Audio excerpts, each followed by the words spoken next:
আছে, একটু দেখাও ঘুরায় ঘুরায়। তো সবাই আছে, এইদিকে আসো, এইদিকে আসো। তো আমরা আসছিলাম হচ্ছে স্যারের দোকানে। তো আমরা আসলে সেখানে দেখা যায় ওইভাবে কাউকে চিনি না, কিন্তু স্যারকে বলছি যে আমরা আমাদের সাথে স্যারকে থাকতে হবে।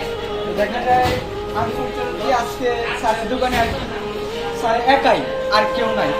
তো এই জন্য হচ্ছে স্যার আমাদের সাথে যাওয়ার জন্য তার দোকান মানে ব্যবসা প্রতিষ্ঠান বন্ধ করে আজকে জন্য অফ রেখে বন্যা কবলিত মানুষের জন্য কিন্তু নেমে পড়ছে। তো আমাদের সাথে আজকে সারা সিংড়ার বাজার ঘুরবে। তো এই জন্য স্যারকে আসলে অসংখ্য ধন্যবাদ।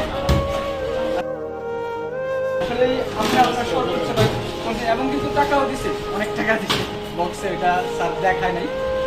আসলে এইভাবেই কিন্তু প্রত্যেকেই আমরা বন্যা কবলিত মানুষের পাশে দাঁড়াতে পারি। প্রত্যেকেই যার যার নিজ নিজ জায়গা থেকে আপনি যদি আপনার সর্বোচ্চটা চেষ্টা করেন, তাহলে কিন্তু আমরা যারা বন্যা কবলিত মানুষ যারা ক্ষতিগ্রস্ত আছে তারা কিন্তু অনেকটাই সহায় হবে। তো আপনারাও চেষ্টা করবেন যেভাবেই হোক সবার পাশে থাকার জন্য। ঠিক আছে।